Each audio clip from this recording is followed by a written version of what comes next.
6 easy home exercises that will define your abs in 28 days. If we observe our society today, we notice something interesting. A 20 or 30-year-old person with defined abs is already considered outside the statistical curve. Now imagine someone 50 or 60 years old showing off this same achievement. And that's not all. Besides the undeniable aesthetic aspect, having a strong core brings essential functional benefits as we age.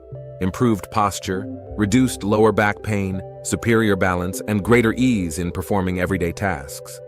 Unfortunately, many neglect training this vital region, resulting in chronic back pain, muscle imbalances, increased risk of injuries, and even compromise of internal organs that lose the natural protection of strong abdominal muscles. Therefore, today you will see 6 simple home exercises that require no equipment other than your own body and can provide strong, defined abs in a short practice time. Exercise number 6. Mountain Climber. The mountain climber is a dynamic exercise that goes far beyond simple abdominal strengthening. It intensely works your core as a whole, with special emphasis on the rectus abdominis muscles, those responsible for the famous six-pack, and also the obliques, which define the sides of your waist. What makes this exercise so special is its ability to quickly raise your heart rate, transforming it into an efficient cardiorespiratory activity that burns calories while toning muscles. Remember that the less fat you have, the more visible your abdominal muscles will be. So this exercise does the complete job. When you include the mountain climber in your routine, you're basically performing a functional exercise that simulates the natural movement of climbing. This prepares your body not only to display more defined abs, but also to perform better in daily activities that require stability and coordination. To perform it correctly, start in a high plank position, with your arms extended, hands aligned below your shoulders, and body forming a straight line from head to heels. Your core should be contracted, as if you were pulling your navel toward your spine. Now, bring one knee toward your chest, keeping your foot suspended from the floor. Return to the starting position and alternate with the other knee in a continuous and controlled movement. Imagine that you're trying to press each knee against your chest, really engaging the abdominal muscles with each repetition. A very common mistake I frequently see is letting the hips rise too much, forming an A with the body. This drastically reduces the effectiveness of the exercise and transfers the effort to other muscle groups. Another misconception is performing the movement too quickly, sacrificing quality for speed. Remember, each repetition should be intentional and controlled. I recommend that you start with 3 sets of 30 seconds each, resting 15 seconds between them. As your endurance improves, progressively increase to 3 sets of 45 seconds, and eventually to 3 sets of 1 full minute. When this becomes comfortable, you can add intensity by performing the movement more slowly or raising your knees even higher. Exercise 5. Leg raises. Leg raises are truly transformative when we talk about abdominal strengthening, especially for the lower abdominal region, that part many people find difficult to define. This exercise is extremely effective because it directly works the lower rectus abdominis and also engages the hip flexors, creating a synergistic effect that enhances your results. When you perform leg raises correctly, you're also strengthening your lumbar spine and improving pelvic stability, which is crucial for preventing back pain as we age. What makes this exercise particularly valuable is its ability to isolate the lower abdomen without putting excessive pressure on the cervical region of the spine, as happens in some traditional abdominal exercises.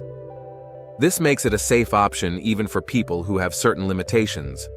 Additionally, leg raises can be easily adapted for different fitness levels, making them perfect for both beginners and more advanced practitioners. To correctly perform leg raises, lie on your back on a flat and comfortable surface, with your legs extended and arms at your sides, palms facing down. Now, contract your core and slowly raise your legs together until they form an angle of approximately 90 degrees with the floor. The movement should be controlled, without impulses or swings. Upon reaching the top of the movement, take a brief pause to maximize muscle contraction, and then lower your legs slowly until they almost touch the floor, but without allowing them to completely touch, thus maintaining tension in the abdominal muscles throughout the exercise. One of the most common mistakes I observe is when people excessively arch their lower back during the movement. This not only reduces the effectiveness of the exercise, but can also lead to discomfort or injuries. To avoid this, keep your lower back pressed against the floor throughout the exercise. Imagine you're trying to flatten your spine against the surface. Another frequent error is lowering the legs too quickly, which decreases muscle tension and reduces the benefits. Remember, the eccentric phase, in this case the descent, is as important as the concentric phase. For beginners, I recommend starting with 3 sets of 8 to 10 repetitions, with 60 to 90 seconds of rest between them. As your abdominal strength increases, progress to 3 sets of 12 to 15 repetitions. If you're looking for an additional challenge, you can hold the elevated position for 2 to 3 seconds before lowering your legs, or even perform variations such as alternating lifting one leg at a time. Exercise 4. Bicycle crunches. Studies conducted by the American Council on Exercise confirmed that this specific movement generates superior muscle activation compared to many other abdominal exercises. The great differential lies in its ability to simultaneously work multiple muscle groups: the rectus abdominis, the external and internal obliques, and even the hip flexors, creating an integrated workout that few exercises can provide. When you include bicycle crunches in your routine, you're essentially performing a complex movement that requires coordination and stability. This exercise forces your body to work in a cross pattern, similar to the natural movements we make when walking or running, which significantly improves communication between brain hemispheres and strengthens neuromuscular connections. Furthermore, because it's a dynamic exercise, it slightly increases your heart rate, adding a subtle cardiovascular component to the training. To execute it perfectly, lie on your back with your hands positioned slightly behind your ears and your knees bent. Lift your feet off the floor with your shins parallel to the ground. Now, extend one leg while bringing the opposite elbow toward the knee of the other leg that remains flexed. The movement should be fluid, as if you were pedaling a bicycle in the air, but with the addition of the trunk rotation that brings the elbow toward the opposite knee. The key is to perform a complete rotation of the trunk, not just a lateral tilt of the head. A frequent error I observe is the famous neck pull, when people use their hands to force the head forward, placing excessive tension on the cervical region. Your hands should only provide light support, with elbows open, while the force to lift the trunk comes exclusively from the abdominal muscles. Another common misconception is performing the movement at excessive speed, decreasing the amplitude and quality of muscle contraction. Remember, each rotation should be controlled, really feeling the abdomen working throughout the entire path. For optimal results, start with 3 sets of 10 to 12 repetitions for each side, counting one side at a time, with 60 seconds of rest between sets. As your endurance increases, progress to 15 to 20 repetitions per side. Before we continue, don't forget to subscribe to the channel. Having constant access to science-based information is what will make you progress with health in the long term in the bodybuilding world. Exercise 3. Scissor kicks. This seemingly simple movement hides immense potential to strengthen not only the lower rectus abdominis, that problematic area below the navel that many struggle to define, but also intensely works the hip flexors, the obliques, and even contributes to strengthening the stabilizing muscles of the lumbar spine. It's an extremely efficient exercise as it manages to maintain constant tension in the abdominal muscles throughout its execution. What makes scissor kicks particularly valuable in your routine is that they require extraordinary core control to maintain stability while the legs move. This develops functional strength that translates into better posture, greater stability during daily activities, and a superior ability to transfer force between the trunk and lower limbs. Additionally, because it's an exercise that works in a different plane of movement from traditional abdominals, it perfectly complements the other exercises in our sequence. To perform it correctly, lie on your back with your legs extended and arms at your sides, or if you prefer, with your hands positioned under your glutes to provide additional support to the lumbar region. Slightly raise your legs off the floor and press your lower back against the ground, activating your core.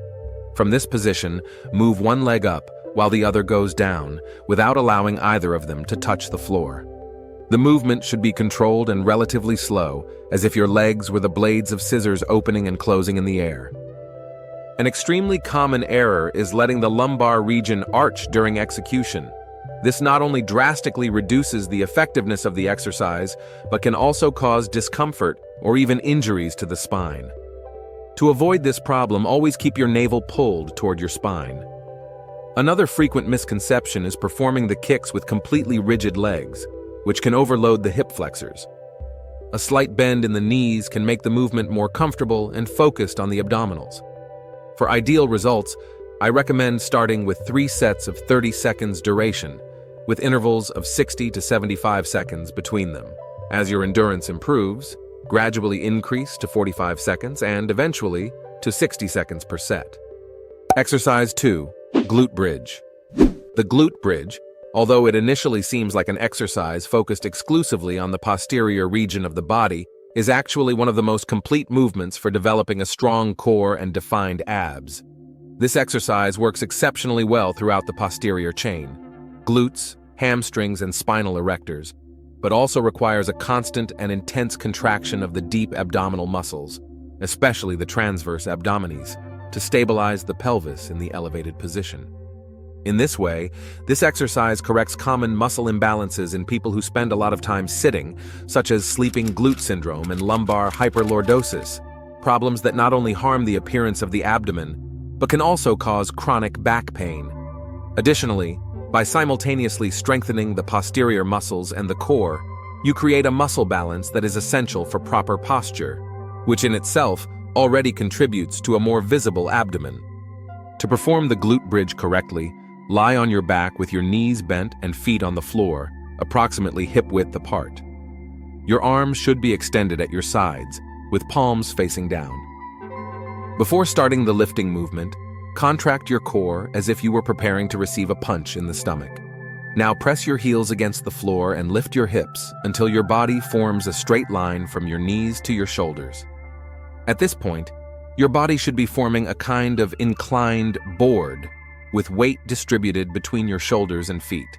Squeeze your glutes intensely at the top of the movement and keep your core engaged to avoid excessive arching of the lower back. One of the most frequent errors I observe is when people lift their hips too high, creating hyperextension in the lumbar spine. Your spine should maintain a natural alignment without excessive curvatures. Another common misconception is not adequately activating the glutes, causing the hamstrings and lower back to assume most of the work. To avoid this, consciously contract your glutes throughout the exercise, as if you were trying to hold a coin between them. I recommend starting with 3 sets of 12 to 15 repetitions. An effective variation to intensify the abdominal work is to perform the bridge with only one leg, keeping the other extended in the air. This drastically increases the need for stabilization by the core, enhancing the results for your abdomen. Exercise 6. Plank. When we talk about abdominal definition, it's impossible not to highlight this isometric movement that works practically all the muscles of your trunk simultaneously. What makes the plank so special is that, unlike dynamic exercises, it maintains a continuous contraction of these muscles, stimulating the endurance muscle fibers that are fundamental for maintaining posture and stability in daily life. Including the plank in your daily routine brings benefits that go far beyond aesthetics.